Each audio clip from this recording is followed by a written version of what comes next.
O sea, el gobierno del Perú se ha allanado a las pretensiones del señor Lula, se ha humillado ante los intereses del Brasil, no se ha defendido los intereses del Perú. No lo digo yo, lo dice la Sociedad Peruana de Derecho Internacional. La señora Boluarte ya ha quedado claramente establecido con el salvoconducto que se ha dado que ella es cómplice de esta salida. Abogado, ex congresista, ex candidato a la alcaldía de Lima y probable futuro candidato también a una curul en el Congreso, Fernán Altuve. ¿Quién lo sabe? Por Hola, eso Mario, digo ¿cómo probable. estás? Por eso, ¿quién lo sabe? ¿Qué tal? Buenas noches. Buenas noches, Mario, ¿cómo estás? Militante de Avanza País, ¿no es Eso cierto? sí. Muy bien. Comentemos primero lo que ha sido motivo de los dos bytes que hemos compartido con los televidentes. Esta vida efímera del cuarto de guerra, ¿qué te sugiere? Bueno, que era, como tú bien has dicho, una pantalla dentro de la publicidad de la cobertura del ministro Santibáñez, que no existía realmente un cuarto de guerra en propiedad o técnicamente hablando para combatir el crimen, sino simplemente para decir que se estaban haciendo cosas para sostenerlo y cuando ya no se le ha sostenido, pues se ha dejado de lado el tema porque no tiene ya ningún sentido. Lo que sorprende es que justamente en la declaración está el ministro del Interior, que es el responsable de que se haya asilado en la embajada la señora Nadine Heredia, que es el responsable, la persona que tendría que haber presentado su renuncia hoy día mismo, porque esta señora, ¿a quién se le escapó? A él. El que tenía que evitar que se metiese en una embajada era él. Y está ahí, feliz y contento, dándole fin al cuarto de guerra. Vamos a volver sobre el asunto de Nadine Heredia, pero terminemos primero con este asunto del cuarto de guerra. Lo curioso es que los anuncios que se pensaba hacer desde el cuarto de guerra eran aquellos que se pretendía incluir en la franja, que también ya fue dejada de lado, la franja que se iba a forzar sobre los canales privados de televisión y estaciones de radio privados, ¿no? Era una OSI, como la del gobierno militar. Pero sin información pero que transmitir. Sin información que transmitir. Se iban a quedar con el teleprompter en blanco. Exacto, bueno, ¿qué noticia tenían parada? Pero la presidencia de la República viene fracasando en todo lo que hace. Cuarto de guerra, vocero. ¿Dónde está el vocero? ¿No hay vocero? El señor Hinojosa hace meses que no se lo ve. O sea, es un vocero desvoceado. Es un vocero afónico. Así, sí. O sea, todas las iniciativas se van cayendo, se van diluyendo, se van tropezando. Es una vergüenza. O sea, todo es un mamarracho en el despacho presidencial. O sea, la gente que está ahí no tiene ninguna competencia. Y la señora habla y habla porque ella piensa que la gente le hace caso. En 15 meses no va a estar en el poder. En 15 meses todos esos señores que están ahí no van a estar ahí y no se dan cuenta y no están preparándose para dar cuenta. La gente y la ciudadanía les va a exigir duramente, porque todos los fracasos se acumulan en la política. El otro byte que pasamos es aquel en el que el actual presidente del Consejo de Ministros... Exministro de los Humala. Exministro de... Curiosamente, Justicia, ¿no? de Humala. Qué curioso, qué casualidad. El exministro de Humala está en el gabinete que permite que la señora tenga salvoconducto. Qué curioso, ¿no? Pero está en un entredicho con su... Otro exministro de Humala. Otárola también, otro. Pero, digamos, parece que hay más de fondo. Es una guerra civil entre humalistas. Parece que hubiera mar de fondo, digamos, entre... Algún lío hay entre ellos. Ese es un lío de humalistas. Pero lamentablemente la beneficiada del lío humalista ha sido la señora que se embarcó hacia afuera, ¿no? Bueno, ok, vayamos entonces al tema de Nadine Heredia y del expresidente Ollanta Humala, porque al final la noticia se la ha comido la señora Heredia cuando el expresidente es el que está en este momento encarcelado y uno pensaría esa es realmente la noticia relevante. La sentencia por lavado de activos, ¿qué opinión te merece? ¿Te parece que está bien fundamentada, que hay elementos? Porque hay críticas muy severas, ¿no? A ver, la interpretación legal de lo que es lavado de activos ha sido cuestionada muchas veces, pero la ley es la que es. Y se aplica la ley que existe, no la ley que quisiéramos mejor o que quisiéramos peor. Esa es la ley que existe y la que ha servido para que todos los que han estado antes reciban sanciones o medidas provisionales, todos igualitos. O sea, no es que porque es él, entonces hay que interpretarlo de una manera. La ley establece una presunción, que es que se presume origen ilícito al dinero cuando hay una operación de encubrimiento. Esa presunción es una presunción de ley, no exige probanza. El abogado de la parte dice que no se prueba. Claro, las presunciones no se prueban, pues, no necesitan probanza. Entonces, no va a haber probanza porque ya se aplica la presunción de ley. Ahora, ¿podemos cuestionar la presunción de ley? Puedan cuestionarla, pero esa ley ha estado vigente para la señora Fujimori y para todo el mundo. Entonces, por favor, no porque se trate de él, no se va a aplicar. Pero otra de las cosas que dice la defensa es que cuando se producen los presuntos aportes ilícitos, tales aportes no eran considerados un delito, eran una falta administrativa. En eso tiene absoluta razón, pero el delito que está implicando no es el delito de financiamiento ilegal. Se está aplicando la presunción por el delito de lavado de activos, que es un delito que sí estaba vigente en el momento en el cual ocurrieron los hechos. Entonces, no se le está aplicando esa norma retroactivamente, no está ocurriendo.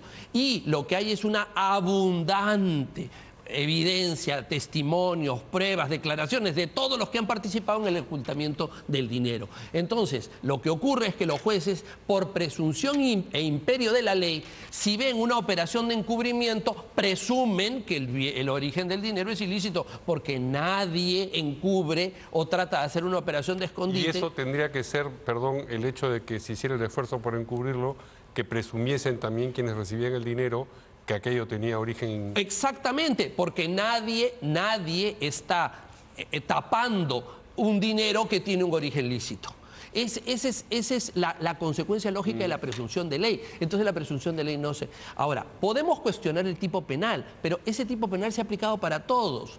Entonces, cuando los señores Humala veían que eso se les aplicaba a otros y todo lo demás, ellos no decían nada. Cuando el asilo era para el señor García, mandaban cartas para que no se asilara. Ahora el asilo les conviene. O sea, siempre el doble rasero, siempre la doble moral.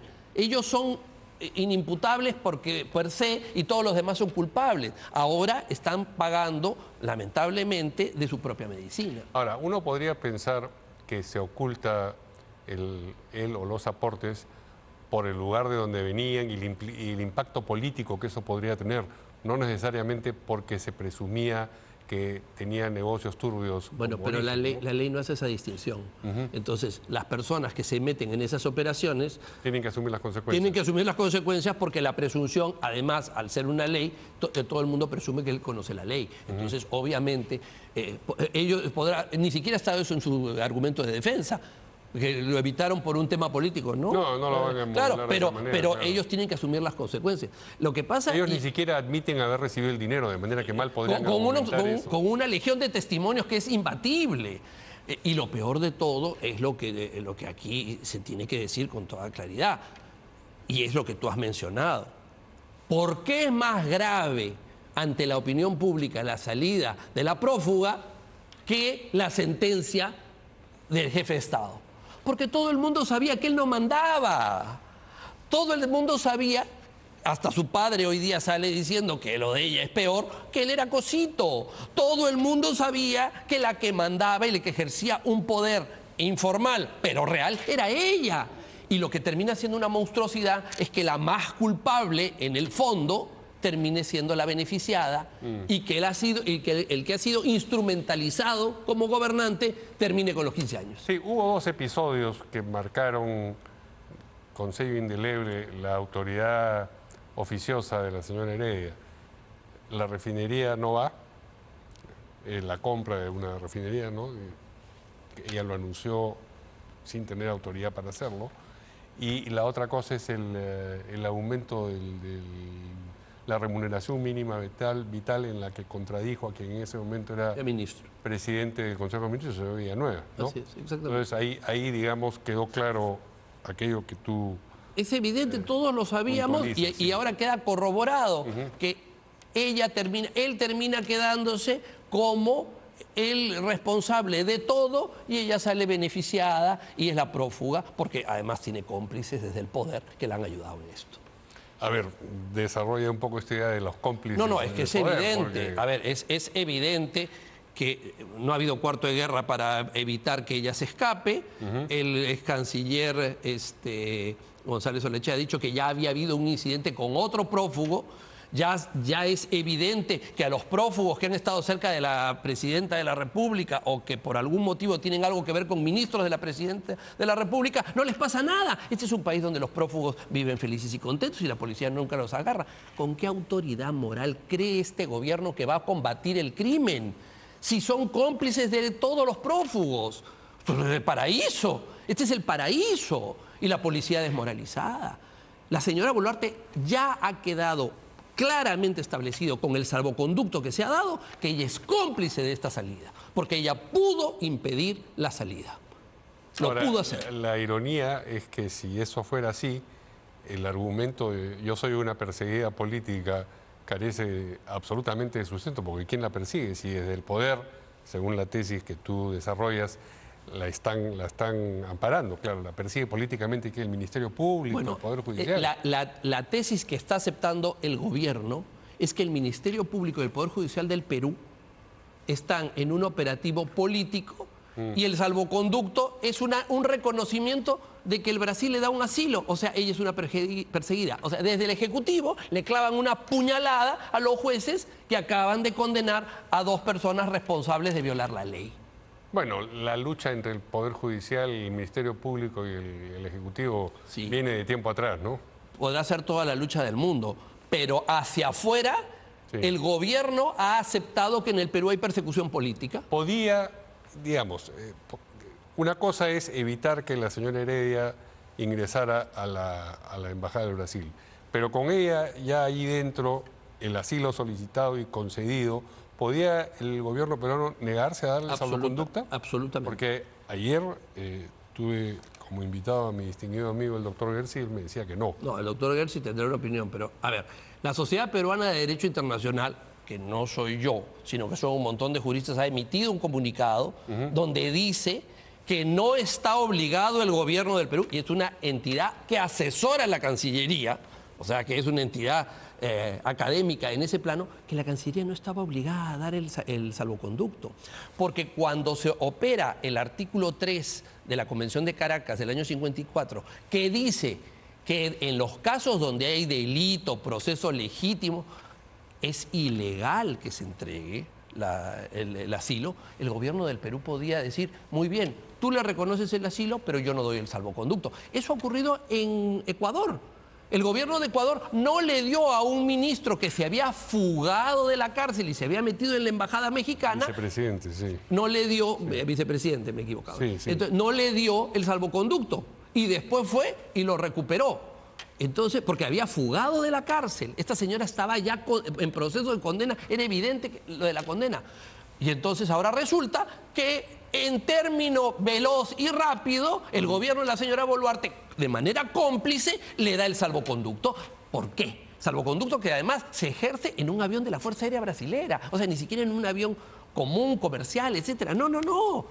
O sea, el gobierno del Perú se ha allanado a las pretensiones del señor Lula, se ha humillado ante los intereses del Brasil, no se ha defendido los intereses del Perú. No lo digo yo, lo dice la Sociedad Peruana de Derecho Internacional. Si no le hubiesen dado el salvoconducto, lo que ocurría es que la señora se quedaba en la embajada de Brasil. Exactamente, y vamos, lo ha dicho muy bien el presidente del Congreso, podríamos haber tenido una crisis internacional con el Brasil. Sí, pero nosotros nos tenemos que comer la crisis internacional con México por los pleitos de la señora Boluarte. Y la señora Boluarte no se puede comer la defensa de los intereses del Perú con el Brasil cuando quiere darle el asilo a una señora que está condenada por los tribunales. O sea que el Estado peruano al servicio de la Boluarte y ella no defiende a los tribunales de justicia. Ahora, cuando se lee el adelanto de sentencia, la señora ya estaba, la señora Nadine Heredia, quiero decir, ya estaba dentro de la embajada. ¿Se la podría haber detenido antes de que se leyera la sentencia? El artículo 3 dice procesados de manera regular, no solamente condenados. La Convención de Caracas del año 54, y que no se vengan aquí a hacer los desentendidos en el Ministerio de Relaciones Exteriores, no es un documento casual. Ese documento fue hecho por el gobierno de Venezuela y toda la Convención Interamericana del año 54 para favorecer al Perú, que tenía el señor ahí en la torre asilado en la embajada. Colombia, sí. El general Marcos Pérez Jiménez organizó eso para ayudar a su profesor, el general Manuel Odría, que había sido su profesor en la escuela de Chorrillos. Y toda la redacción está para favorecer al Perú. O sea que la Cancillería peruana, Torre Tagle, es la que diseñó eso para favorecer la posibilidad de mantener la diferencia entre salvoconducto y asilo. O sea que ellos saben perfectamente de qué estamos hablando. Y ahora vienen y dicen, hemos cumplido con nuestras obligaciones. No saben perfectamente la distinción. Por eso es que se ha producido por primera vez, yo no conocía, una discrepancia entre los académicos y la Cancillería, porque saben perfectamente que esa convención es una convención de manufactura de Torre Tagle. Por favor, ha sido firmada en Caracas, pero fue concebida en Lima. Por favor, no vengan a decirnos como si fuéramos unos tontitos que no se podía hacer eso. Entonces ya basta, ¿no? Todo para favorecer a la cómplice de la señora Nadine, que es la señora Boluarte. Pero llama la atención la disparidad entre la conducta de Ollanta Humala y la de Nadine Heredia. Es decir, Ollanta Humala va a la lectura de sentencia y para ayudarla a que se fugue. Se sacrifica. Pero sí, así se ha sacrificado toda la vida desde el palacio, hacía lo que ella decía, lo ha humillado de todas las formas habidas y por haber, y él ha seguido su humillación. ¿O acaso no hemos vivido lo que fue ese gobierno? Esa señora sí deshacía y todos lo veíamos, salían los audios, luces verdes y todo lo demás. ¿Y qué? ¿No hemos visto eso? Su propio padre lo ha dicho. Del señor del presidente Humala, de la República. Sí. Entonces, por favor, o sea... Está borrachita por el poder. Dijo. Entonces, todo eso no lo hemos vivido y ahora se suma el último sacrificio. Voy a la cárcel por ti.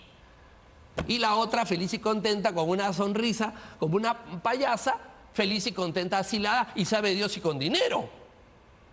Porque el dinero, ¿por dónde vino? Bueno, lo que le imputan en la segunda campaña es precisamente un origen brasileño a ese dinero. Y le mandan un avión militar del Brasil para recogerlo. Digamos, la sintonía con Entonces, Lula es evidente, por favor, ¿no? ¿Y el Perú humillado ante eso? O sea, el Ministerio de Relaciones Exteriores humillado ante el crimen internacional. O sea, ya es el colmo. O sea, para que los miembros de la Sociedad Peruana de Derecho Internacional hayan tenido que desmarcarse, es que el escándalo dentro de la política interior o exterior, en el interior de la política exterior, ese es abrumador. Entonces, de acuerdo con tu reflexión, no solamente tendría que renunciar al ministro del Interior, sino también al de Relaciones Exteriores. Bueno, el ministro de Relaciones Exteriores es responsable de no haber evitado lo del... Entonces sí, la respuesta es sí. También, a tu juicio, también tendría que renunciar el canciller. Los dos ministros son responsables. Uno por omisión y el otro por acción. Pero claro, y no sabemos la complicidad del presidente del Consejo de Ministros, que debe tener una simpatía evidente en su humanismo, ¿no? Entonces, el Perú ya con esto... Pero el humanismo ya, digamos, como opción política dejó de existir. Sí, dejó de existir, pero... Entonces, digamos que sigan teniendo un corazoncito. Pero complicidades de antaño sigue existiendo. Camaradería de pandilla. Ahí está la camaradería de pandilla. O sea, es una cosa increíble. Este gabinete ya no da para más. Definitivamente, esto es el fin. El Congreso, ojo, no ha recibido al canciller. Sí. No lo ha recibido. Eso es una señal que yo tomaría en cuenta. Y están corriendo una moción de interpelación al canciller. Que puede terminar en una censura. Pero hay que leer, digamos, el fenómeno completo. Hoy día se ha aprobado también la interpelación a la ministra, al señor Urteaga, la ministra de Inclusión y Desarrollo Social. Sí. Inclusión Social y Desarrollo, perdón. Sí. Pero se han dejado de lado dos. La del ministro de Transportes y la del ministro de Educación. De manera que tampoco es que, que la atmósfera en el Congreso es que están todos en pie de guerra contra el Ejecutivo. No. El Congreso tiene, las declaraciones del presidente son cómplices, del presidente del Congreso son cómplices. Pero yo creo que cada día están tomando más distancia y viendo, oye, esto de Nadine Heredia compromete la lucha contra la delincuencia. No puede tener autoridad moral un gobierno que se hace cómplice de unos prófugos. O sea, el Poder Judicial, todo el día diciendo, la policía hace bien su trabajo y el Poder Judicial hace mal su trabajo. Todo el día diciendo. Y yo mismo soy crítico y creo que tienen razón en algunos casos. Y caray, cuando el Poder Judicial hace su trabajo, le clavas una puñalada por la espalda a 3 jueces, dejas que se asile y después le das el salvoconducto express, no puede ser. No hay autoridad moral para combatir el crimen. Y la ciudadanía quiere que se combate el crimen. Ha comenzado la cuenta regresiva del fin de la señora Boluarte. ¿Antes del 28 de julio del 26? Uno nunca sabe. No, de acuerdo, uno nunca sabe, pero esta bomba de tiempo que va a explotar... Uno nunca sabe. Como no depende de mí, no puedo saber. Pero alguna hipótesis No lo sé, tendrás. pero yo creo que lo de hoy día es un error estructural. A propósito de la atmósfera del Congreso, de una mayoría del Congreso respecto del Ejecutivo, el archivo del caso Rolex también es indicativo, ¿no? Absolutamente. De que las cosas todavía no están tan De que todavía tensas. no hay una situación de ruptura. Pero en cualquier momento esta delincuencia descontrolada por culpa de la señora Boluarte, porque aquí la culpable de este desmadre y de este desgobierno es la señora Boluarte, puede haber un incidente que puede cambiar de un día a otro el temperamento de la calle. Eso ya ha pasado y ya lo hemos vivido, y eso puede pasar. Ahora, la sentencia por 15 años a los esposos Humala Heredia y varias otras personas, pero centrémonos en ello, ha sido en primera instancia. Así es. Y evidentemente será, aparte del habeas corpus que ha dicho que va a presentar o ya presentó el señor Pedraza, el abogado del señor Humala, va a haber una apelación. Se supone que cuando hay reo en cárcel, la apelación tiene que ir de manera... Con mayor celeridad. Sí. Sí, pero eso no, pero no significa mucho. ¿Tú no crees que esa sentencia pueda cambiar? No, sí, yo sí creo que puede cambiar. O sea, no estoy diciendo que va a cambiar sustancialmente, pero puede encontrar algún elemento que haga que se declare la nulidad y se vuelva a juzgar. Ya, pero eso es de forma, digamos. Eso No, porque puede encontrar un vicio en el proceso y que se vuelva a juzgar, eso sí. Ahora, que pasemos de una condena a una absolución, me parece difícil. Por lo que se ha escuchado, y yo no soy un conocedor de la materia, pero por lo que se ha escuchado, es que la evidencia testimonial es demasiado grande, con fechas, con días, con entregas, o sea, es demasiado grande. El mejor escenario es decir, esto necesita volverse a ver, pero eso de que una sala suprema vaya a agarrar y decir, donde hay, no hay, me parece. Sobre todo que hay que acordarnos que cuando se sostenía el criterio de que no había, esto es un delito posterior, la Suprema dijo, una cosa es el delito posterior sobre financiamiento ilegal y otra cosa es el delito por lavado de activos, y que ese es un delito que tiene que verse de acuerdo a las normas propias. O sea que ya la Suprema había dicho que esta distinción era válida. Terminada la lectura del adelanto de sentencia, el fiscal Juárez Atoche, que es el que estaba a cargo del caso, prestó declaraciones, no sé si las escuchaste, está flanqueado por... Estaba ayudando para que levantaran un poquito su alicaída imagen los otros dos. Así es. Y dijo, este es el camino que va a significar el derrotero para otros casos. ¿Eso corresponde que un fiscal lo haga leída una sentencia? Y además dijo que presentaba quería manifestar su solidaridad con su colega José Domingo Pérez, quien recientemente fue suspendido. Lo que ha pasado con mi colega no lleva nada bueno, pero él sigue siendo parte fundamental del equipo. Digamos, han hecho una ocasión... Claro, para robar cámara. A ver, la primera declaración yo no la veo mala, porque lo que está diciendo es que él considera que esto es la base para la jurisprudencia hacia adelante. Eso es una interpretación suya, ya la Suprema lo dirá. Pero este es el derrotero, este será el... No, habló del caso Cocteles directamente. Bueno, pero son los casos que están en ese... Claro, pero digamos, le corresponde a un fiscal que no está viendo aquello, decir, por si acaso esto de acá sirve para lo otro. Yo creo que es la jurisprudencia que va a marcar. Es una opinión, no es... No, ya, pero... Es opinable. Él puede opinar sobre Como siempre se dice que los fiscales y los jueces opinan en sus sentencias, absolutamente. Y eso no, esto es una sentencia. Pero ¿sí? él no está viendo ese caso. O sea, él está manifestándose en relación a la jurisprudencia de los casos similares. Es una opinión. Lo que sí me llama la atención es que haga el cherry, la promoción, Estaban ahí presentes. Claro, estaban ahí, que no tenían nada que hacer. Parecía la célula de un partido político. Claro, estaban ahí, no tenían nada que hacer, no era su caso.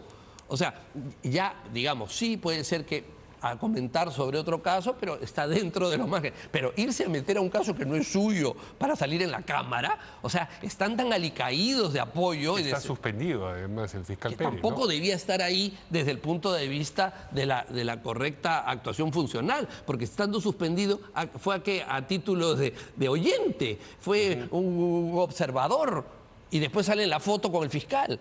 O sea, yo creo que ahí sí hay una extensión un poco generosa de parte del fiscal Juárez Atucha.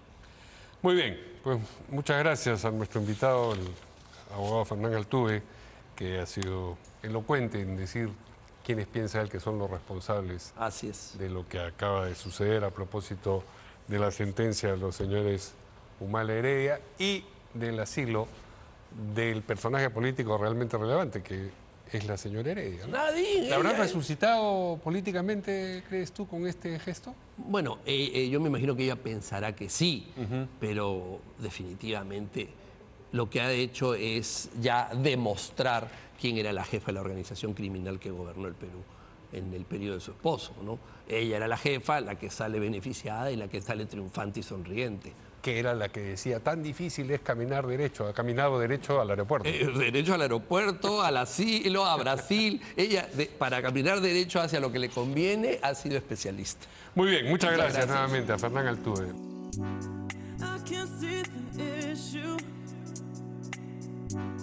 Yeah, believe me, I need to keep myself alive, but I